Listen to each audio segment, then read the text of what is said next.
When I am down and oh my soul so weary, when troubles come and my heart burden be, then I am still and wait here in the silence until you come and sit a while with me. You raise me up so I can stand on mountains. You raise me up to walk on stormy seas. I am strong.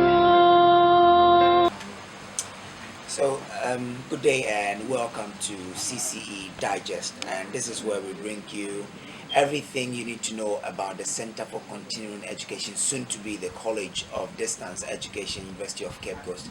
My name is Samuel Brace. I am your host, and my producer is Louise Mensah. Now, I have with me here the Pro Vice Chancellor of the University of Cape Coast, who also doubles as the chairman of the CCE board, soon to be the College of Distance Education. There are some questions we want to ask, but let me tell you that we are here at the venue of City Escape Hotel here in Pram, Accra, I should say. And so, sir, good day and welcome. Thank you for speaking to us. Thank you. Okay. As a chairman for CCE, and now we are just about moving on to the collegiate system, so we are becoming the College of Distance Education. Any expectations that you have for the system that we're moving into? Well, It looks more like crime. of course, I have a lot of expectations, but key amongst them is that becoming a college will enhance efficiency, efficacy, progress, and innovation. So that the activities of the center would be more effective in its delivery and almost in everything that the center does. So I'm looking at efficiency. And then also delegation of powers, so that people will be free to be able to think, to be able to dream into the future. Okay. So, with all these expectations, have there been plans that have been laid to ensure that these things that your expectations fall in place as they should? Yes, sure, there have been plans. In fact, discussions started long before today. And our being here today attests to the fact that there have been plans. This workshop here, I think it's about a third of the workshops we have run so far, and there are still some more to run. We are beginning long ago. We started even putting up regional centers, and it is still ongoing. We are also looking at our IT systems. We are looking at expanding our offices. The Accra Center, recently we commissioned a couple of bungalows, so we could house staff there. These are all parts of the plans, so that we have a very smooth takeoff into the collegiate system. Okay. The issue of quality has come up a lot, and even at this retreat, what has come up also is about quality. Have there been plans to ensure that the quality is just the same as that of the mainstream? Yes, if you listen to the director's presentation or the incoming provost presentation, they showed a table, and in that table you could see that efforts are underway to recruit staff, to train staff. It's as if CCE knew. That is why they have started sponsoring a couple of their staff to go in for their PhDs and come back and join.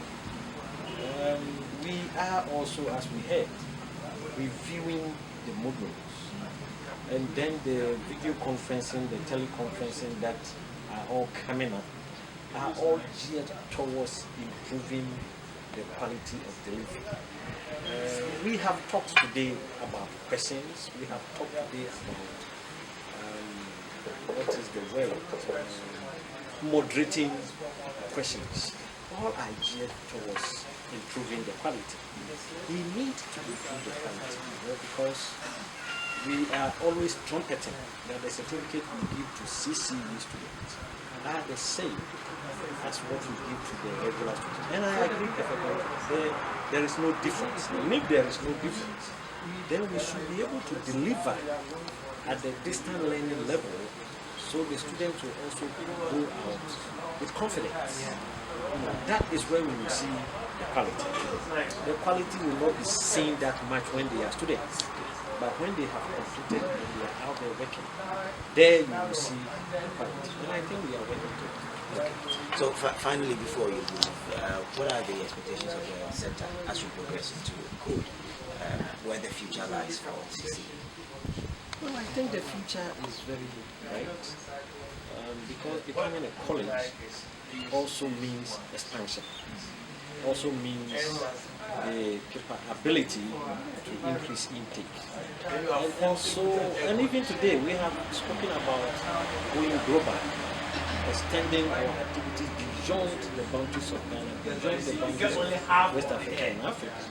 And so it gives a lot of hope to the center that the center is on its way to expand, to become a very giant college at the University of CoDE. Thank you very much, sir, for joining us here on CCE Digest. We hope that someone else will. Thank you very much. So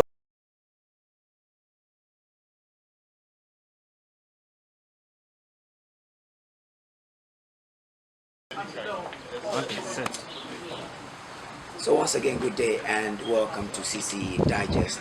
It's where we bring you everything you need to know about the Center for Continuing Education, which is soon to be the College of Distance Education, University of Cape Coast. I have with me here a very prominent person when it comes to distance education. He is in the person of Professor Isaac Kwame Dodri.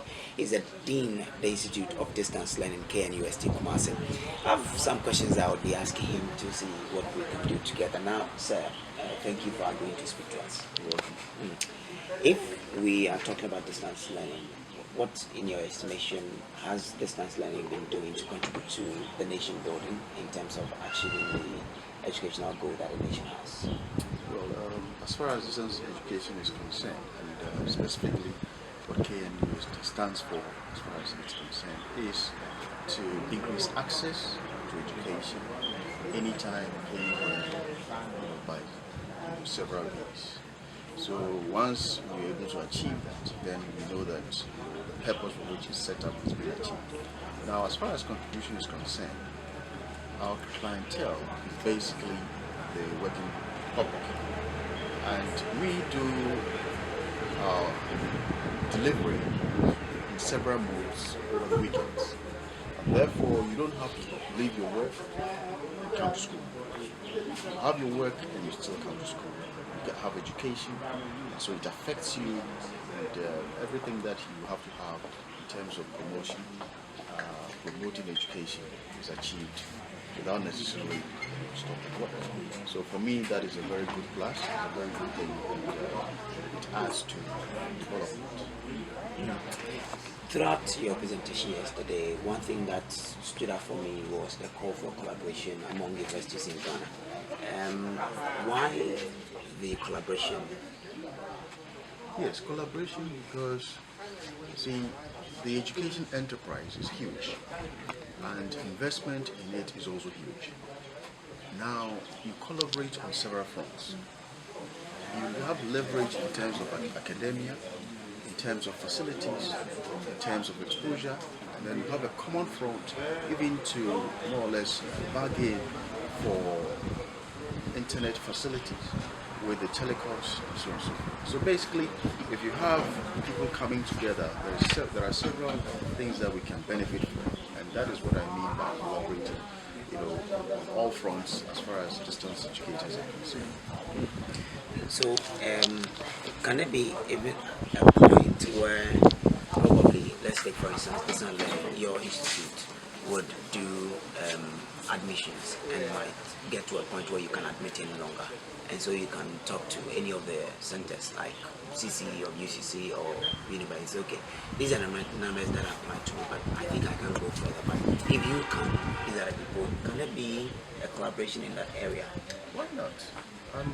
As far as I'm concerned, almost all universities or institutions have their areas of concern, areas that I would say specialization.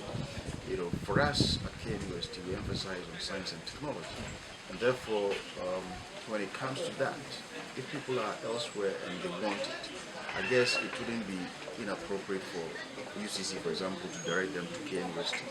If it is education, which we know that between Winneba and Kipros, they have the expertise, we would direct them to that place. So basically, yes. And when we look at the common goal, right, it's all to serve the interests of Mother Ghana. So for me, yes, we can collaborate on all these fronts to make sure that we have the best for Ghana as far as educating the population is concerned.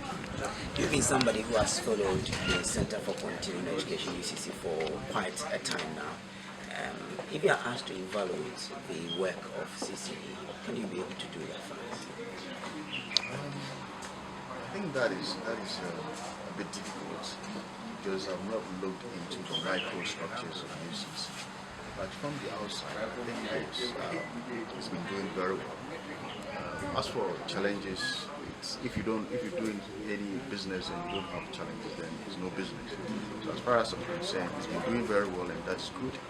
But there's still room for improvement. That is why I guess we are meeting here to facilitate that and to make sure that we have an improved structure for it to move on to the next round. By 1st August, this center will now be known as the College for Distance Education. You are in a university which is practicing the collegiate system already. Any challenges that they should look out for and ways to mitigate them? Well, essentially, it's not too different from the existing systems that we have. But what I really expect is that it will be given a lot of autonomy, for it to reach out to the people directly, and also to make use of the systems or the structures that are in place as far as the committee systems are concerned. If they are able to achieve that, I guess all the challenges that will come, they are all surmountable to a very large extent, and with good planning and good management structures, these will be met. So I would not single out any specific challenge as something that we would have to stifle the efforts. So we should go ahead and be very positive and know that these challenges have to come, and when they come, we just have to meet with it and try to have solutions to them. What does the future hold for distance education in Ghana and even Africa? I think whether we like it or not, distance education is come to stay. The next level of distance education that we all have to look at is leveraging on ICT to promote distance learning. And once we're able to do that, in the mixed mode situation, it becomes an all-out winning, for a lot of the things that we want to look at. It is not only the worker that is going to benefit, but the ordinary person would also benefit. Even the people that are in regular systems would also benefit from the ICT structures that learning will be based on. So for me, distance education has a lot of positives for the people in Ghana and in Africa. If you talk about ICT leveraging, what do you mean by that? Oh, it's a simple strategy. That is looking at all that we have, all that we can do, and taking advantage of the ICT structures that we have. And that's basically so it could be in the management of activities, it could be using the platform to actually deliver, using the platform as a form of tutorial, using it, in whatever you do in a formal education or in the distance education that we want to see apply for. So every technology that we have, we can take advantage of the technology and now, decide or put the learning structures on, and then we will be there. Professor Isaac Kwame Donchi, we thank you very much for the time you spent with us. Thank you to you. So this is CCE Digest. We'll take a short break. We'll be back with the director for the Center for Continuing Education, UCC himself. So stay tuned. We'll be back. So welcome back to CCE Digest. As I told you earlier, this is where we tell you everything you need to know about the Center for Continuing Education, University of Cape Coast. My name is Samuel Grace, and I'm being produced and directed by the man Louis Lensa.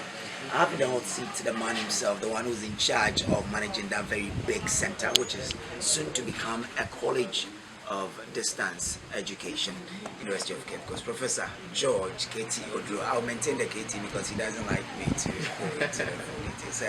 So thank you once again for coming. Thank you very much. We're talking about innovation. You told me a lot about what you are doing to ensure innovation yesterday. Now, have there been plans laid down for these innovations to have a smooth ride into the collegiate system that we're going to? Well, as of now, what we're doing is brainstorming, dialoguing to arrive at a point that will inform our strategic plan. So it is the strategic plan that will clearly spell out what we have to do specifically to make sure that this innovation ideas actually gets implemented. So it's a process. But definitely on 1st August, where the college will be born, there should be some symbols to indicate that yes, we have a college. And for that one, we have planned, at least we want to engage the press on that day.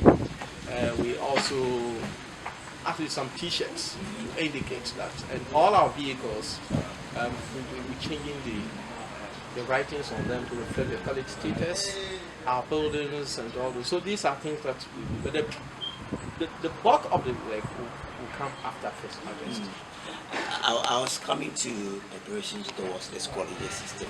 I'm sure there are some plans put in place to ensure that we enter into the collegiate system very smoothly. I don't know what the center is doing, and I don't want to speculate or insinuate. So since you are here and people are watching us, we want to know the processes or the plans you are putting in place to go into the collegiate system. Maybe you can share something. Well, I think our planning starts the very day the idea table. That's why you have code all over. Code all over the place, and then so the first thing we're looking for is that the college implies new offices. We have head departments that have been created, 5 departments. We have the Department of Education, we have the Department of Arts and Social Sciences, Department of Maths and Sciences, Department of Medical Education. Now, so we need offices for these departments. Meanwhile, the number of offices we have currently cannot accommodate them. So what we try doing now is to flood some of the open spaces in our building to ensure that at least we get something for them. That is one. The second thing is that once we are transiting from a center to a college, there is a need for sensitization. And so we've started labeling our vehicles, labeling our vehicles, college of education, and all these things are part of the sensitization that we're doing. And then, as I earlier said, the dialogues we are holding and all this, they are all processes of all leading to that. So these are the things we are really doing. It's good to know that things are moving on well. Let's talk about students now. What will be the role of students, especially the SAC, in the collegiate system? I mean, I'm sure that their help will also be very vital in making things good. Have there been any consideration for that? Well, DESAC is fully aware of the process, and in their own small way, they've also started creating avenues for people to know that we get into college soon. And one of the things that they've done is a recent workshop that was organized by the women's wing of DESA. And the women's wing created a platform where at every level the idea of transition was mentioned. So in a way, it's a way of conscientizing people, letting them know that there's a change coming. Apart from that, becoming a college means taking complex decisions. Decisions that do not only require input from academic leadership, decisions that do not only require input from stakeholders that are not academic, but also decisions that require the input of students. So one of the new things we're doing is to ensure that we get DESA representation on the governing board of the college. And that, in a way, will help them, their voice to be heard. So these are things that we're doing. And we are in touch with DESA executives. All right, that's good. You're still watching CCE Digest, and I'm here with the Professor George Getiebro. He is the Director for the Center of Continuing Education, soon to be the Provost of the College of Distance Education. Let's now come to the staff at the center. I'm sure since this is the college is coming, they're also preparing themselves. So how are staff at the sorry, at the center now taking the actions that are now being taken or are now implemented to go into the colleges? I'm sure some officers have to come down, like somebody said, there will be a step down, step up, something like that. So how are they staff taking it? Well, the question is how are staff taking it? It's mixed feelings. In terms, not everybody likes elevation, and so definitely students, staff are happy that a dream. But the idea of the college started during the era of my predecessor, Mr. Kumson, and staff have been in expectation. So the news that the governing council of the university has now given the nod, it's a welcome news. That's what. And then linked to this is the changes that are associated with the college. And someone has said, change is something that few people will readily embrace. And quoting one, Dr. Dari, who said that, look, the only person who readily accepts change is a baby in wet diaper. Especially in the Scottish sun. Yeah. So changes are coming in. For instance, some of the units that we have now have been collapsed. This will mean that we'll have fewer people holding coordinatorship positions. There will be reshuffling of staff at all levels. These are things that definitely some wouldn't embrace. Aside, work attitude need to change.